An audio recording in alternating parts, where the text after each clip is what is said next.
दोस्तों स्टार्ट करते हैं आज का वीडियो। मार्क्सवाद का अर्थ, विशेषताएं एवं प्रमुख सिद्धांत।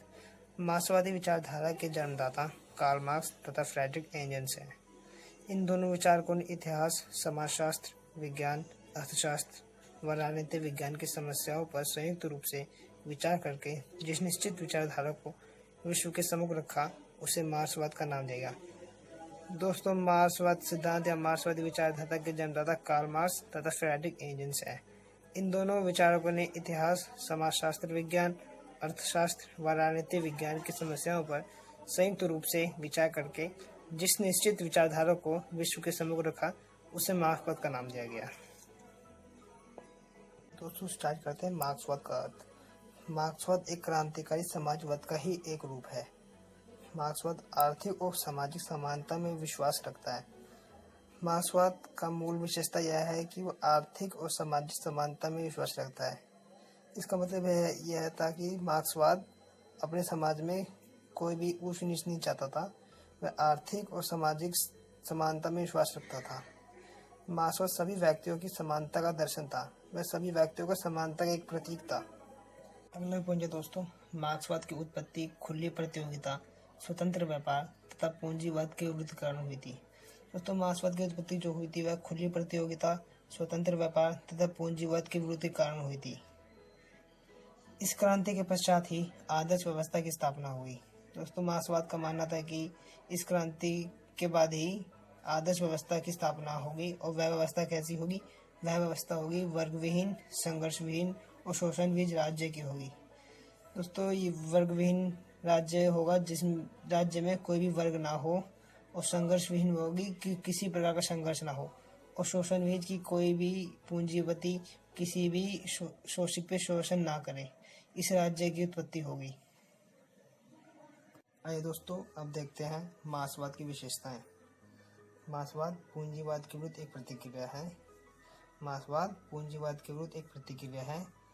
मार्क्सवाद पूंजीवाद व्यवस्था को समाप्त करने के लिए हिंसात्मक साधनों तथा क्रांति का प्रयोग करता है। मार्क्सवाद पूंजीवाद व्यवस्था को समाप्त करने के लिए हिंसात्मक साधनों तथा क्रांति का प्रयोग करता है।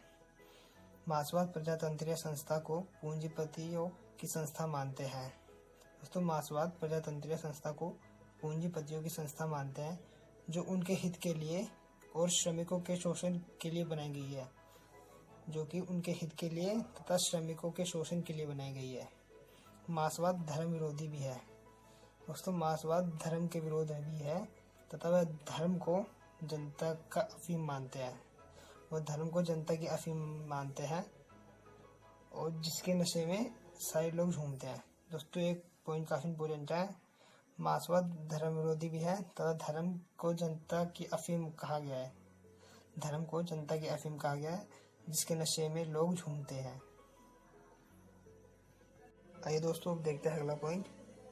समाज तथा राज्य में शोषकों और शोषितों में, पूंजीपतियों और श्रमिकों में वर्ग संघर्ष होता है। दोस्तों, ये पॉइंट काफी इम्पोर्टेंट है। मार्क्सवाद का मानना था कि समाज तथा राज्यों में शोषकों और शोषितों के बीच तथा पूंजीपतियों और श्रमिकों के बीच वर्ग संघर्ष बना रहता था। मार्क्सवाद अंतर्राष्ट्रीय साम्यवाद में विश्वास रखता है। मार्क्सवाद अंतर्राष्ट्रीय साम्यवाद में विश्वास रखता है। मार्क्सवाद अतिरिक्त मूल्य के सिद्धांत द्वारा पूंजीवाद के जन्म को स्पष्ट करता है। तो जो मार्क्सवाद अतिरिक्त मूल्य के सिद्धांत द्वारा पूंजीपति के जन्म को स्पष्ट कर सकता है। आइए दोस्तों अब देखते हैं मार्क्सवाद के सिद्धांत। दोस्तों, आज हम बात करेंगे मार्क्सवाद के द्वंद्वात्मक भौतिकवाद। मार्क्स के वैज्ञानिक समाजवाद के मुख्य 4 सिद्धांत हैं: द्वंद्वात्मक भौतिकवाद, इतिहास की आर्थिक व्याख्या, वर्ग संघर्ष तथा अतिरिक्त मूल्यों का सिद्धांत। इसमें द्वंद्वात्मक भौतिकवाद मार्क्स के संपूर्ण विचारों का मूल आधार है। इसे मार्क्स के विचारों का दार्शनिक पक्ष भी कहा जाता है। दोस्तों, द्वंद्वात्मक भौतिकवाद मार्क्स के संपूर्ण विचारों का मूल आधार है। इसे मार्क्स के विचारों का दार्शनिक पक्ष भी कहा जाता है। आइए दोस्तों अब देखते हैं द्वंद्वात्मक भौतिकवाद। द्वंद्वात्मक भौतिकवाद वह आधार है जिसके ऊपर मार्क्स के विचारों का समस्त ढांचा खड़ा हुआ है। मार्क्स के अनुसार द्वंद्वात्मक भौतिकवाद विश्व की सभी समस्याओं के समाधान में हमारा पथ प्रदर्शन करता है।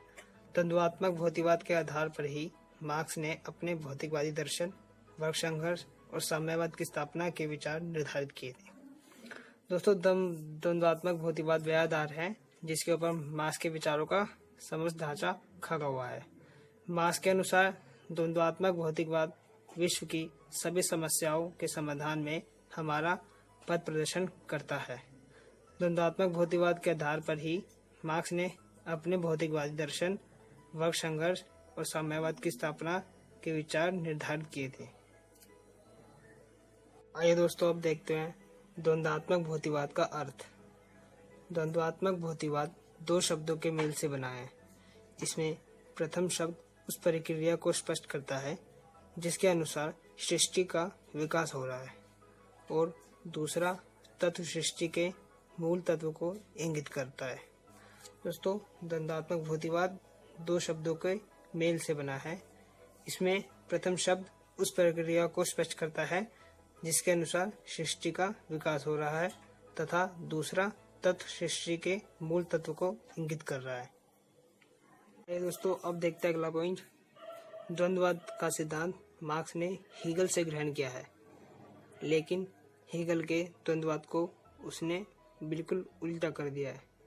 हीगल का मानना था कि इतिहास या समाज की प्रगति सीधे रूप में नहीं बल्कि टेढ़े-मेढ़े तरीके से हुई है, जिसके तीन अंग हैं: वाद, प्रतिवाद तथा संवाद। दोस्तों, द्वंद्ववाद का सिद्धांत मार्क्स ने हीगल से लिया था, लेकिन उसने हीगल के द्वंद्ववाद को बिल्कुल उल्टा कर दिया है। हीगल का मानना था कि इतिहास या समाज की प्रगति सीधे रूप में नहीं बल्कि टेढ़े-मेढ़े तरीके से हुई है, जिसके तीन अंग हैं: वाद, प्रतिवाद तथा संवाद। ये दोस्तों, अब देखते हैं अगला पॉइंट। हीगल की मान्यता है कि कोई भी विचार अपनी मूल अवस्था में वाद होता है। कुछ समय बीतने पर उस विचार का विरोध उत्पन्न होता है। इस संघर्ष के परिणाम स्वरूप मौलिक विचार वाद परिवर्तित होकर प्रतिवाद बनता है। प्रतिवाद का विरोध होने से एक नए विचार की उत्पत्ति होती है जो संवाद कहलाती है। दोस्तों, हीगल का कहना था कि कोई भी विचार अपनी मूल अवस्था में वाद होता है। कुछ समय बीतने पर उस विचार का विरोध उत्पन्न होता है, जो संघर्ष के परिणाम स्वरूप मौलिक विचार वाद परिवर्तित होकर प्रतिवाद बनता है। प्रतिवाद का विरोध होने पर एक नए विचार की उत्पत्ति होती है जो संवाद कहलाती है। आइए दोस्तों, अब देखते हैं अगला पॉइंट। मार्क्स का द्वंद्ववाद हीगल के द्वंद्व से बिल्कुल अलग है। स्वयं मार्क्स के अनुसार मेरी द्वंद्वात्मक पद्धति न केवल हीगलवादी पद्धति से भिन्न है, वह उसके बिल्कुल विपरीत है। मैंने हीगल से द्वंद्वात्मक तर्क अपने सिर के बल खड़ा पाया, मैंने उसे सीधा कर पैरों के बल खड़ा कर दिया। दोस्तों, मार्क्सवाद का द्वंद्वात्मक जो भौतिकवाद सिद्धांत है वह हीगल के द्वंद्व से बिल्कुल अलग है। स्वयं मार्क्स के अनुसार मेरी द्वंद्वात्मक पद्धति न केवल हीगलवादी पद्धति से भिन्न है, वह उसके बिल्कुल विपरीत है। मैंने हीगल में द्वंद्वात्मक तर्क अपने सिर के बल खड़ा पाया, मैंने उसे सीधा कर पैरों के बल खड़ा कर दिया। तो अब देखते हैं अगला पॉइंट। आर्थिक जीवन में द्वंद्ववाद पूंजीवाद या व्यक्तिगत संपत्तिवाद है, जिसमें यह कमी होती है कि समाज बुर्जुआ व स्वाहारा दो वर्गों में बंट जाता है। इसके कारण समाज में संघर्ष उत्पन्न हो जाता है। व्यक्तिगत संपत्ति में सामाजिक व्यवस्था के प्रतिवाद से स्वाहारा के अधिनायक काल की व्यवस्था आ जाती है, और इन दोनों व्यवस्थाओं में संवाद के कारण साम्यवाद की स्थिति, जिसमें व्यक्तिगत संपत्ति के स्थान पर सार्वजनिक स्वामित्व की स्थापना हो जाती है। दोस्तों, पूंजीवाद या व्यक्तिगत संपत्तिवाद है, जिसमें यह कमी होती है कि समाज बुर्जुआ व स्वाहारा दो वर्गों में बंट जाता है। इसके कारण समाज में संघर्ष उत्पन्न हो जाता है। व्यक्तिगत संपत्ति की सामाजिक व्यवस्था के प्रतिवाद से स्वाहारा के अधिनायक काल की व्यवस्था आती है, और इन दोनों व्यवस्थाओं में संवाद के कारण साम्यवाद की स्थिति, जिसमें व्यक्तिगत संपत्ति के स्थान पर सार्वजनिक स्वामित्व की स्थापना हो जाती है। आइए दोस्तों, अब देखते हैं द्वंद्वात्मक भौतिकवाद की आलोचना। मार्क्स द्वारा प्रतिपादित दर्शन का आधार द्वंद्वात्मक भौतिकवाद है, किंतु इसने इतने महत्वपूर्ण सिद्धांत का कहीं भी विस्तृत रूप से वर्णन नहीं किया गया। दोस्तों, मार्क्स द्वारा प्रतिपादित दर्शन का आधार द्वंद्वात्मक भौतिकवाद है, किंतु इसने इतने महत्वपूर्ण सिद्धांत का कहीं भी विस्तृत रूप से वर्णन नहीं किया गया। दूसरा पॉइंट है दोस्तों, मार्क्स ने हीगल के आध्यात्मकवाद के स्थान पर भौतिकवाद का समर्थन किया है। दोस्तों, मार्क्सवाद ने हीगल के आध्यात्मकवाद के स्थान पर भौतिकवाद का समर्थन किया है। दोस्तों, अगला पॉइंट है इसमें, मार्क्स का मानना है कि समाज की प्रगति के लिए संघर्ष व क्रांति का होना अनिवार्य है, किंतु यह सत्य है कि शांति काल में ही समाज की प्रगति तीव्र गति से होती है। मार्क्स का मानना है कि समाज की प्रगति के लिए संघर्ष व क्रांति का होना अनिवार्य है, किंतु यह सत्य है कि शांति काल में ही समाज की प्रगति तीव्र गति से होती है। I'm an icon, and my girl about a 10. I should fuck her in a Benz.